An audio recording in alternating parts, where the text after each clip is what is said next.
గురూజీ 72 గంటల్లోనే ఫోన్ లోని అద్భుతమైన జ్యోతిష్య పరిష్కారం చూపిస్తారు. నమ్మండి, నమ్మకపోండి, ఇది నిజం. శ్మశాన కాళి రుద్ర చౌడీదేవి ఆరాధకులు నంబర్ 1 వశీకరణ స్పెషలిస్ట్. గురూజీ మనిషి పుట్టుక నుండి చనిపోయే వరకు వచ్చే అన్ని క్లిష్టమైన సమస్యలకు పరిష్కారం ఇక్కడ లభిస్తుంది. విద్య, ఉద్యోగం, వ్యవహారం, స్త్రీ ప్రేమ, పెళ్లి, సంతానం, స్త్రీ పురుష వశీకరణం, భూవశం, భార్యాభర్తల కలహాలు, కోర్టు సమస్యలు, విడాకుల సమస్యలు, చేతబడి, అప్పుల బాధ, ఇంకా మీకు ఎలాంటి సమస్యలు ఉన్నా 72 గంటల్లోనే శాశ్వత పరిష్కారం చేయబడును. శ్రీ గురుభ్యో నమః. హరి ఓం. శ్రీ మహాగణాధిపతయే నమః. శ్రీ మహాసరస్వత్యై నమః. శ్రీ గురుభ్యో నమః. హరి ఓం. ఓంకారమంత్ర సంయుక్తం నిత్యం ధ్యాయంతి యోగినః కామదం మోక్షదం తస్మై ఓంకారాయ నమో నమః. నమస్తే దేవదేవేశ, నమస్తే పరమేశ్వర, నమస్తే వృషభారూఢ నకారాయ నమో నమః. మహాదేవం మహాత్మానం మహాపాతకనాశనం మహాపాపహరం వందే మకారాయ నమో నమః. శివం శాంతం జగన్నాథం లోకానుగ్రహకారణం శివమేకం పరం వందే శికారాయ నమో నమః. వాహనం వృషభోజస్య వాసుకీ కంఠభూషణం వామే శక్తిధరం వందే మకారాయ నమో నమః. యత్ర కుత్ర స్థితం దేవం సర్వవ్యాపినమీశ్వరం యల్లింగం పూజయే నిత్యం శికారాయ నమో నమః. మరి ఇప్పుడు విశేషమైంది, ప్రత్యేకమైంది. ఈ సంవత్సరంలో మనం రకరకాలైన బాధలు పడుతూ ఉన్నాం. దాదాపుగా వరద బీభత్సం, మరి దీనివల్ల నీటి కాలుష్యం వల్ల జలుబు, దగ్గు, జ్వరం, విరోచనాలు, వాంతులు, రకరకాలైన అనారోగ్యాలు మొత్తం ఎక్కడి నుంచి వచ్చినాయి? ముందు హిమాలయాల దగ్గర నుంచి వస్తాయి. హిమాలయంలో మరి అమర్నాథ్ దర్శనానికి జనం వెళ్తారు. అమర్నాథ్కి వెళ్ళినటువంటి జనం వరదలు విపరీతంగా వచ్చి కొట్టుకుపోయి, అమర్నాథ్లో కొంతమంది జనం కొట్టుకుపోయి చాలా ఇబ్బందులు పడ్డారు. చాలా జన నష్టం జరిగింది. అంతటితో ఆగకుండా మరి హరిద్వార్ అంటే ఈశ్వరుడు నెత్తిన గంగ ఉంది. ఈశ్వరుడు కైలాసంలో ఉన్నాడు. కైలాసంలో అంటే హిమాలయ పర్వతాలు కైలాసం మీద ఈశ్వరుడు ఉన్నాడు. ఈశ్వరుడు నెత్తిన రెండో భార్యని ఆమె మీద ప్రేమతో నెత్తిన పెట్టుకున్నాడు గంగ. ఆ గంగ భూమి మీదకి ఎట్లా వచ్చింది?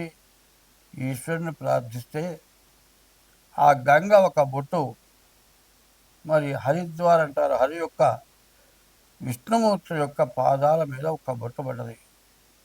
దానికే హరిశ్చంద్ర నాటకంలో చెప్తారు, హరిపాదోద్భవనౌట ఆ జలమునం ఆప్లావముందేశనం కురు పంకంబులడంగునంచు మరియున్ ఘోషించడించుడు. ప్రతి వ్యక్తికి కూడా ఒక గోత్రికుడు కానీ, ఒక ఇంటి పేరుతో వాడు కానీ, ఒక కులం కానీ, బ్రాహ్మడు కానీ, క్షత్రియుడు కానీ, వైశ్యుడు కానీ, శూద్రుడు కానీ పుట్టడానికి మూల పురుషులు ఉంటారు. వాళ్ళని కురు వంశం అంటారు. అదే కురువంశం నాశనమైన అంటారు. అంటే మరి దుర్యోధనుడు సంతతి మొత్తం నాశనం అయిపోయింది. అటువంటి పాపాలు చేస్తే ఆ పాపాలని కూడా హరిద్వార్లో గంగ తాగినట్లయితే, ఆ హరిద్వార్లో గంగలో స్నానం చేస్తే, హరిద్వార్ గంగ నెత్తి మీద చల్లుకుంటే హరిద్వార్ గంగతోటి పెద్దలకు పిండ ప్రదానం చేస్తే కురు పంకంబుల రంగునంచు వంశంలో మూల పురుషుడు చేసిన పాపం బిడ్డ తరం 7, 14 తరాలు అనుభవిస్తూ ఉంటారు. ఈ పాపాలని కూడా అణిగిపోతాయిట. అటువంటి గొప్ప క్షేత్రమైన ముందు అమర్నాథు, రెండోది హరిద్వార్ మొత్తం వరదలు వచ్చేసి ఇళ్లతో సహా బిల్డింగులతో సహా కొట్టుకొని పోయినాయి. తర్వాత ఋషికేశ్ అంటారు. హరిద్వార్ తర్వాత ఋషికేశ్. ఈ ఋషికేశ్ అనే దాని పదం అంటే అర్థం ఏంటంటే ఋషులంతా నివసించే స్థలం కాబట్టి ఋషికేశ్ అంటారు. నేను వెళ్ళి అక్కడ ఆ ఋషికేశ్లో దాదాపు నేను నుంచొని చేతితే అందరంతా పొడుగ్గా వాళ్ళు జడలు కట్టి ఆ తలకి కిరీటంలాగా ఆ జడలు చుట్టుకొని చూసుకుంటూ కళ్ళు మూసుకొని మనం వాళ్ళని చూస్తున్నా వాళ్ళు మనల్ని చూడరు, మనల్ని చెయ్యాపి ఏమీ అడగరు, వాళ్ళ లోకంలో వాళ్ళు ఉంటారు.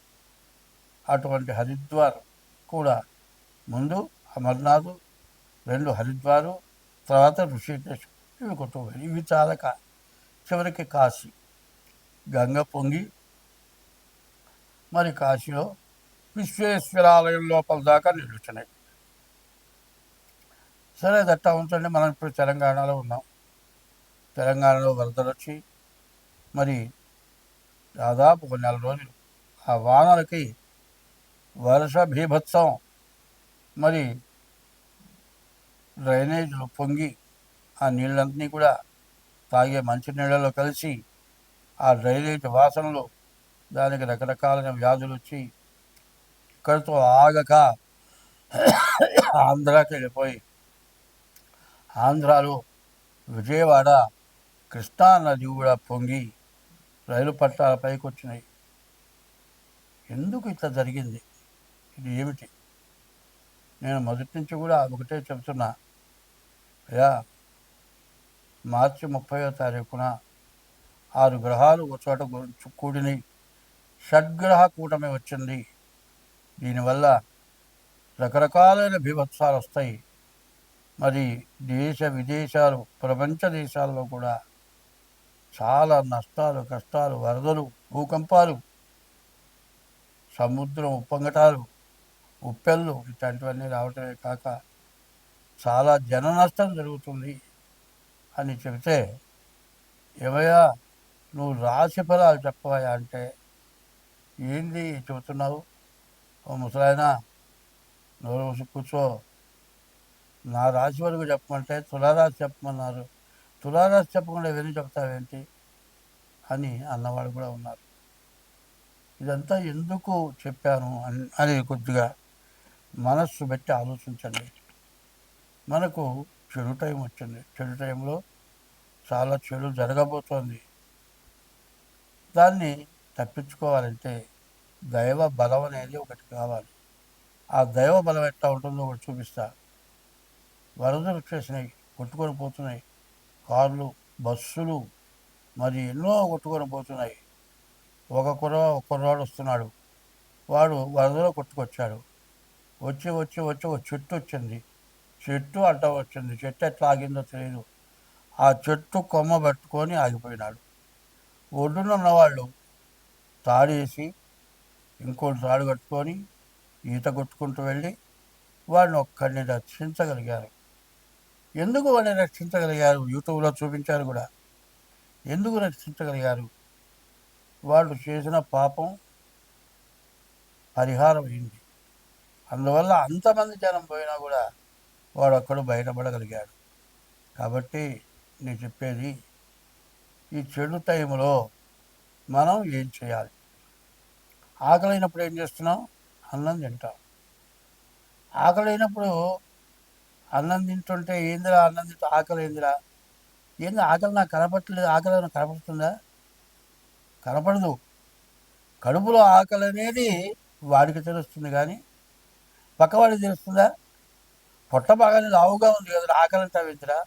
ఆకలి తెలియనివాడి మాట అంటాడు. అట్లాగే దైవాన్ని తెలిసినవాడు, దైవం ఎట్లా ఉంటాడు, దైవం వల్ల మనకేం మేలు జరుగుతుంది అని తెలిసినవాడు ఎవడైనా సరే, నాయనా ఉపద్రవాలు వస్తున్నాయి, నీ ఇంటి దైవాన్ని, నీ కుల దైవాన్ని, నీ తల్లిదండ్రులని, నీ భార్యని, నీ పిల్లల్ని, పీఠాధిపతులని, వీళ్ళందరినీ కూడా జాగ్రత్తగా చూసుకుంటూ, పీఠాధిపతులు, సన్యాసులు వాళ్ళు చెప్పిన విధంగా నడుచుకుంటూ, వాళ్ళు ఏదన్నా మంత్రం చెప్తే దాన్ని అనుష్ఠిస్తూ ఆ మంత్రం జపం చేస్తూ, ఏమవుతుందండి, ఓం నమ శివాయ అందరికీ తెలిసింది కదా, ఓం నమో నారాయణాయ అందరికీ తెలిసింది కదా, శ్రీరామ శరణం మమ అందరికీ తెలిసింది కదా, హరే రామ రామ రామ హరే హరే, హరే కృష్ణ కృష్ణ కృష్ణ హరే హరే.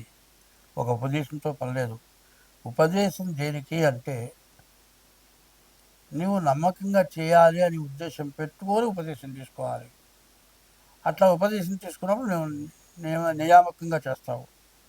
నువ్వు పూర్తిగా నియామకంగా ఏ దైవాన్ని పూజించాలి అని నీకు పూర్తిగా భగవంతుడి మీద విశ్వాసం గురి ఉంటే, హరే రామ కావచ్చు, నమశివాయ కావచ్చు, ఓం నమ శివాయ కావచ్చు, శ్రీమాత్రే నమః కావచ్చు, ఇట్లా ఏదో ఒక మంత్రాన్ని రోజులో 24 గంటల్లో 1 గంట బ్రహ్మ ముహూర్తం, 3 గంటల నుంచి 5 గంటల లోపల, మరి 2 గంటలు కాదు 1 గంట అయినా సరే స్నానం చేసి ఇట్లాంటి మంత్రాలను అనుష్ఠానం చేస్తే ఇప్పటికి జరిగిపోయినవే కాక ఇంకా ముందు జరగబోయే ఉన్నాయి. వాటిని కూడా చెబుతున్నాను. ఎందుకంటే జరిగిపోయిన తర్వాత ఇవాళ ఎంతోమంది బాధపడుతున్నారు. ఇంత వర్షాలు వచ్చినాయి, కూరగాయ మొక్క ఉందా? లేదు. కూరగాయ దొరుకుతుందా? లేదు. మరి పొలం దున్ని విత్తనం వేస్తే ఏమన్నా మిగిలిందా? లేదు. రైతు దాని మీదే బతుకుతాడు. మళ్ళీ మొక్క వేసి విత్తనం వేసి చెట్టు పైకొచ్చి పంట పండాలి. పంట పండితే దాని మీద వచ్చే లాభంతో అతను బతికితే, పండించడం మనకిస్తే మనం తిని మనం బతుకుతాం. మరి ఎందుకంటే మనం తినే ఆహారం కావాలన్నా, మనం సక్రమంగా బతకాలన్నా మనకి ఇటువంటి అవసరం. ఒకప్పుడు మాంసాహారులు ఉన్నారు. అడవిలో ఎండాకాలంలో చెట్లు ఎండిపోయి మంటలు మండిపోతూ ఉంటే ఏమీ దొరక్క మరి జీవరాశులు హింసించి మాంసాహారం తిన్నారు, దొరకక తిన్నారు. అదే కాదండి, ఒకప్పుడు తినటానికి నీళ్లు దొరక్కపోతే రేగడి మట్టి తిన్నారు. దొరకని రోజుల్లో తిన్నారు. ఇప్పుడు దొరుకుతున్నాయి, అన్ని రకాల ధాన్యాలు ఉన్నాయి, మనకు పండినకపోతే విదేశాల నుంచి వస్తున్నాయి. ఇవన్నీ రావాలన్నా, మనం అందరం బాగుండాలన్నా భగవంతుడి అనుగ్రహం, దైవానుగ్రహం, దైవ బలం మనకు కావాలి. అది మాత్రం బాగా గుర్తు పెట్టుకొని ఇప్పుడు ఈ చెప్పింది మొత్తం ఏదైనా సరే మరి ఈ టీవీ వారు ప్రతి చెప్పబోయే రాశికి కూడా ఇది కలిపి కలపవలసిందిగా కోరుతున్నాను. స్వస్తి. వృషభ రాశి సంగతి చెప్పుకుందాం. ఈ వృషభ రాశి పరిస్థితి ఏమిటి? ఈ వృషభ రాశికి మరి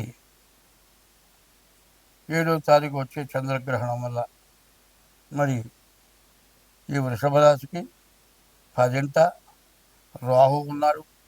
కుంభరాశిలో నుంచి చంద్రగ్రహణం కుంభరాశికి, మీనరాశికి ఇబ్బంది కలగడం చేత ఈ రాశుల వల్ల ఈ వృషభ రాశికి కూడా సమస్యలు ఎక్కువగా ఉంటాయి.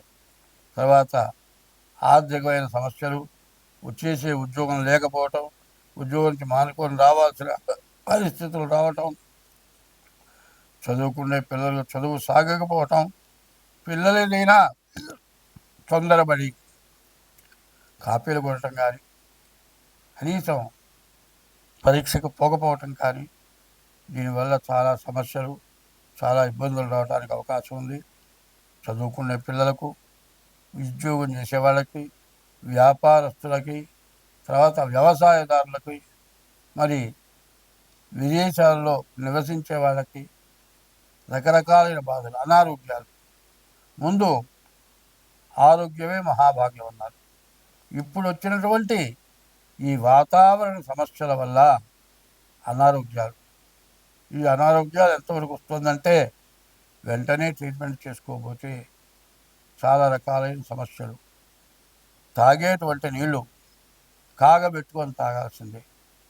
కాగబెట్టుకోకుండా తాగితే రకరకాలైన వాయు కాలుష్యం, నీటి కాలుష్యం, ఇటువంటి కాలుష్యాల వల్ల రకరకాలైన ఇబ్బందులు వస్తున్నాయి. కాబట్టి ఈ చంద్రగ్రహణం 7వ తారీఖు రోజున గర్భిణీ స్త్రీలు కదలకుండా పడుకోవాలి. ఈ గ్రహణం వస్తే మాకేందయ్యా అని అడగచ్చు. చాలామంది ఉన్నారు. ఒక పిల్లలకు కొంతమందికి ఈ పెదవి ఇటు మధ్యలో పోతుంది. ఏందయ్యా ఇట్లా ఉంది పిల్లాడికి? గ్రహణం పోయిందండి. ఈ గ్రహణం వల్ల ఎన్ని సమస్యలు వస్తాయో ఎవరికీ అర్థం కాదు. చెప్పడానికి సరిపోయేంత టైము చాలదు. రోజుల పర్యంతం చెప్పినా కూడా ఈ గ్రహణం పరిస్థితి అర్థం కాదు. ఏం జరుగుతుందో చెప్పడానికి ఎవరికీ వల్లగానటువంటి పరిస్థితుల్లో ఈ గ్రహణం ఉన్నది. అదే కాకుండా సంపూర్ణ చంద్రగ్రహణం ఎప్పుడు కానీ, మళ్ళీ సూర్యగ్రహణం ఉంది. చంద్రగ్రహణం, సూర్యగ్రహణం ఇట్లాంటి గ్రహణాల వల్ల దేశానికి చాలా అరిష్టం, రాష్ట్రానికి అరిష్టం, ఇట్లాంటివన్నీ కూడా ఉంటూ ఉంటాయి. తర్వాత శని కుజుడు సమసప్తకం, ఇద్దరు ఒకళ్ళ ఎదురుకుండా ఒకళ్ళు ఉన్నారు. ఈ వృషభ రాశికి శని రాహుకేతుల మధ్యలో ఏ గ్రహాలు కూడా లేవు. ఇది కాలసర్ప దోషం, మరి కుజ దోషం. ఇట్లాంటి దోషాల వల్ల ఏ పని సాగదు. ఏ పని అయినా కూడా అప్పులు మాత్రం పెరుగుతాయి. తినటానికి తిండి దొరకదు, అప్పులు పెరుగుతాయి. చేసే ఉద్యోగంలో ఆదాయం రాదు, వ్యాపారంలో డబ్బులు రావు. ఇట్లా ఈ వృషభ రాశి వాళ్ళకి చాలా సమస్యలు వస్తున్నాయి. దీని నుంచి మీరు బయటపడాలి. శని కుజ సమసప్తకం, కాలసర్ప దోషం, చంద్రగ్రహణ దోషం, వీటన్నిటి వల్ల కూడా ఈ వృషభ రాశికి చాలా సమస్యలు, చాలా ఇబ్బందులు రావడానికి బాగా అవకాశం ఉంది. కాబట్టి మీ జాతక రీత్యా ఎట్లా ఉందో ప్రతివాడు కూడా ఏదో చెప్పాడులే అని అశ్రద్ధ చేయొద్దు. ఖచ్చితంగా ఈ శని నవంబర్ 27వ తారీఖు వరకు కూడా వర్తించట్లాగే ఉన్నాడు. ఎన్నాళ్ళు అవసరంలా, ఒక్క సెకండ్ చాలు.